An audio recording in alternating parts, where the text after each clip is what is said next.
Over the last few years, the Warhammer franchise has grown a hell of a lot.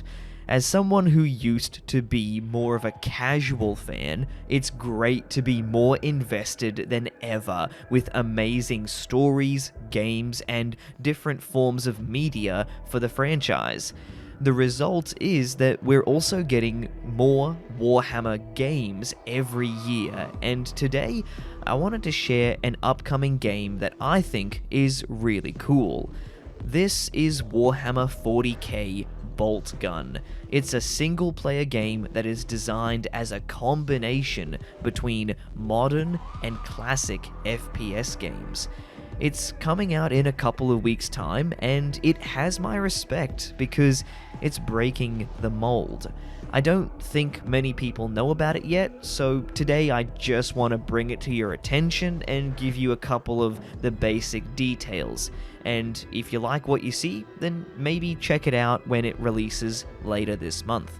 Boltgun has this really classic 90s pixel shooter style aesthetic to it, which is very reminiscent of the original Doom games, but it also seems to have the speed and the gameplay flow of a modern day arena shooter.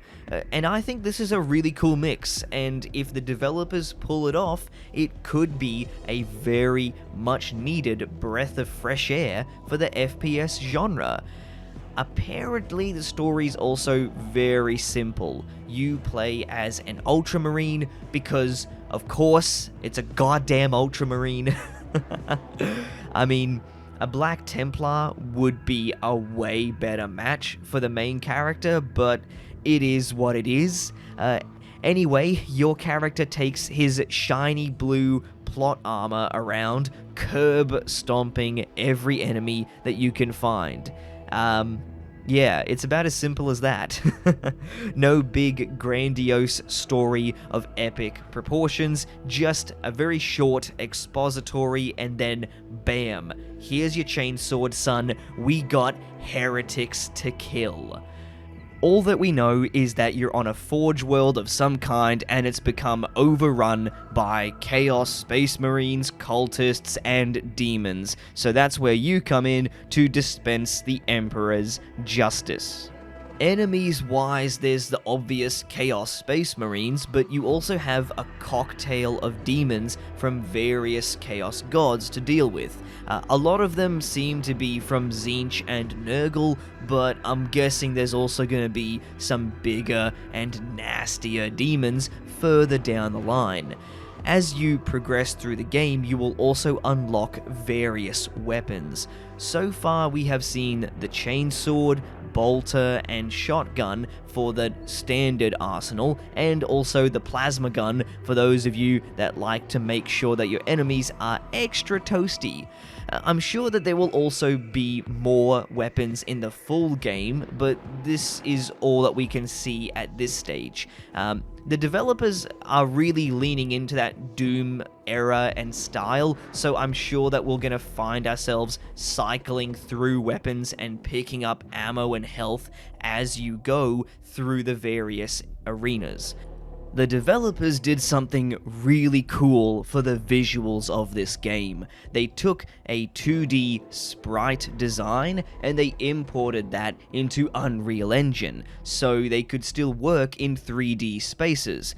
Essentially, you end up with this cool mishmash where you have that classic 90s art style, but you still have the fluid and movement system of a modern shooter, so the gameplay still looks like it runs very smoothly, and you still have a fair bit of choice in how you go about this as well.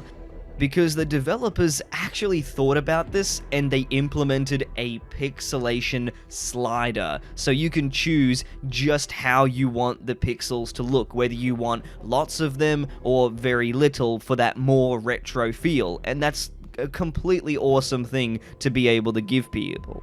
Gameplay-wise, simplicity is best, and that's what the developers are aiming for. They haven't got a huge amount of progression in there, it's just very bare bones, and the gameplay is the driving force. It's not about trying to give you a whole skill tree of things to unlock. It's just as simple as kill the heretics and have a bit of fun.